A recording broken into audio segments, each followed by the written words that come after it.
JD and I have both talked a lot about our fitness journeys and how important it was for us to adapt and learn along the way. But how did we recognize what worked and what didn't?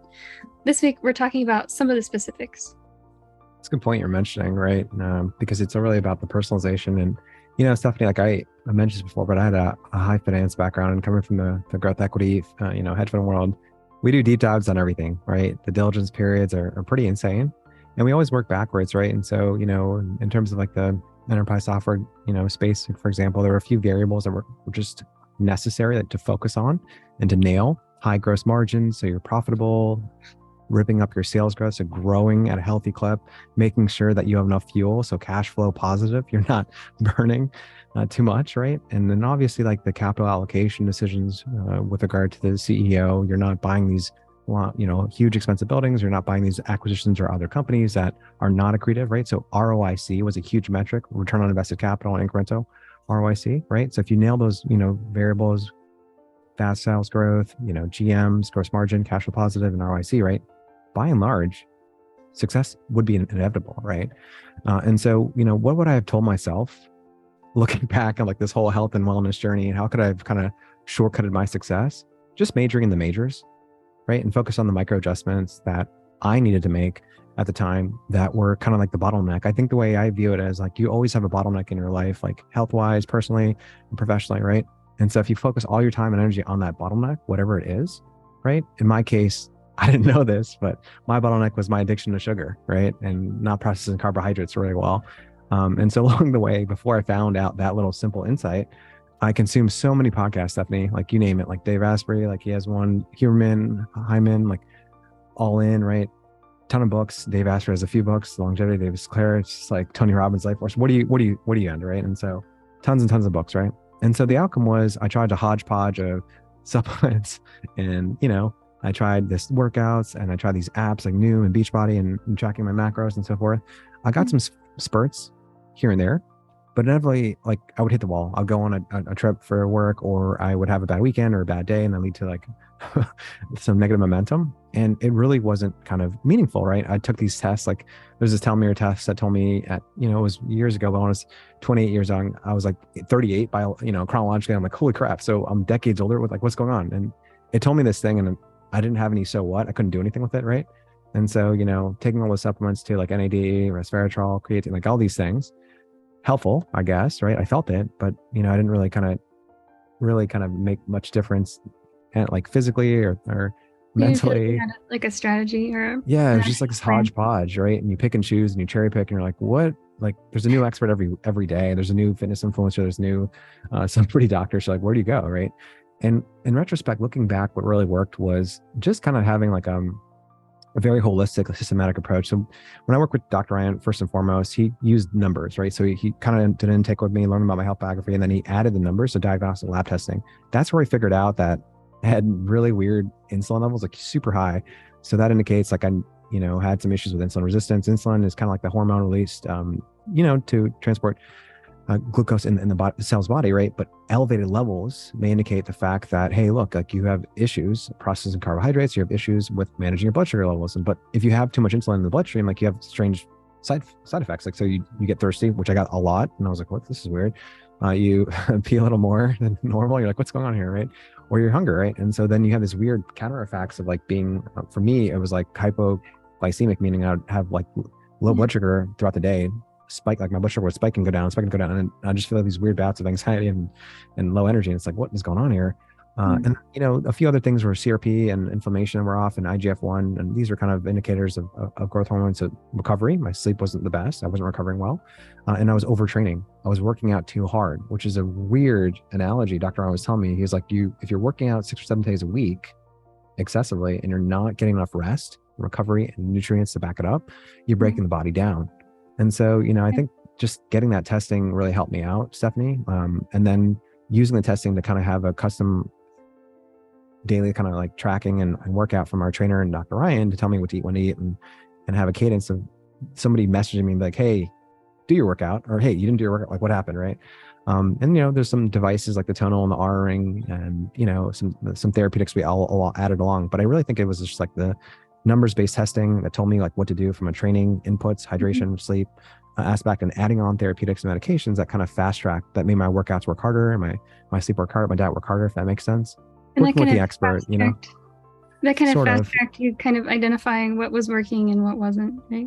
But I don't know what I've told myself, right? I feel like I had to go through that journey of pain Yeah. and frustration and hit the wall. I mean, what did happen? Like, what happened with you? Did you hit the wall when you were exercising or like going through this adaptation cycle? Like, how long was your, cycle of journey of discovery? I did, definitely. I mean, when it comes to exercise, I think that for everyone, there's a lot of adapting. And when it comes to nutrition, I mean, there's a lot of adapting. But if we're talking about exercise specifically, I mean, I tried so many different things, right? I've talked a little bit about how I had tried like P90X. I mean, that's who wants to do the same like Over and 3 over or again. 5 workouts over and over for like 90 days at a Same time. videos and trainers. Zumba, yeah, like I was doing these, I would find these like online programs and I would try and like guide myself through myself because at the time there's no way I could have afforded a personal trainer. Uh, Yeah. and what stuck though was when I started CrossFit, and um, what I ended up actually maintaining was more nuanced than just what I was doing at CrossFit. But I think that having a background in computer engineering, specifically with software development, I'm a very data-driven person, right? What appealed to me about CrossFit was the workouts were planned around, you have seasons, cycles, you have rep counts, you compare your PRs season over season. And to me, I felt like that was really helping guide my physical fitness. And I really loved the rigidity of it. And I think that for that reason, I kind of would really stubbornly stick to whatever the program was and not necessarily listen to my body and just do it. And I've touched a little bit before on how it kind of wore me down, and ended up being, that was a whole nother thing that I had to sort out. But I think that having that data was helpful for me. I think it's helpful for anyone to have something to kind of look back at. But I don't think that it was necessary for me to be successful. I think it was more of that mindset shift. And I think over the years of doing CrossFit, I had dabbled a lot in gymnastics, calisthenics, that kind of supplemental training, yoga. But I never really stuck with it because I had that mindset, that I needed to do the numbers-driven CrossFit, CrossFit programming. And that religion, CrossFit religion. Yeah. And that was like 5-6 days a week. And even on my rest day, I would call it a rest day, but really I would, go in and do some cardio or lift light weights, a lot of times, and call it cardio. But I think when the pandemic came around, I actually, I built my home gym. I kept doing the CrossFit programming because my gym was posting the workouts online, so I just kept doing them. But I think that I kind of naturally started incorporating more of the things that I think were in the back of my mind. I had realized I need to do more mobility focused work. I need to do more body weight work. When I'm physically really tired, my body is feeling it, because I've just been lifting weights every day for 6 days in a row. 6 days, that's a lot. Yeah. Where's the recovery? Where's the sleep? Where's this, Yeah, it took me, longer than I would like to admit to kind of come around to that idea, and incorporate some of that mobility work, that all those pieces that have really helped me to feel like I'm at a point where I have a healthier relationship with exercise. And if I'm, feeling really badly, or, I have a stressful week, I might not even pick up a barbell all week long, because I realized that I can do the body weight workouts, I can do my yoga and kind of like take it easy. And going through the cycles is something that has helped me create something that's maintainable. And, I've learned to be adaptable. I work out wherever I am, traveling. I focus on how I'm feeling. And I just also make sure that I factor in the kind of food that I'm eating. Am I eating what I need to support, this kind of workout? Oh, so the inputs and the outputs. You really are analytical about it. It's really kind of like a IO, developer, right? Like, that's really funny. I think that, and it's a lot of people think of it, and I think it's natural to think of things in terms of inputs and outputs. People talk a lot about your counting your calories and then weighing that against your workouts that you're tracking with maybe your Apple Watch or your Fitbit or whatever it is you're using. You think it's really easy. I mean, for me, it was really easy to kind of try and distill things down to, okay, I eat this many calories, and I kind of religiously track them, and everything has to be exactly right. And then I exercised and I wore my watch all day, and I know that I burned like exactly this many, but in reality, it's a lot more complicated than that. And I Or think a little that, more just right? yeah, well, I think that I had kind of had to realize that, ultimately it's going to come down to those inputs and outputs, energy in versus energy out.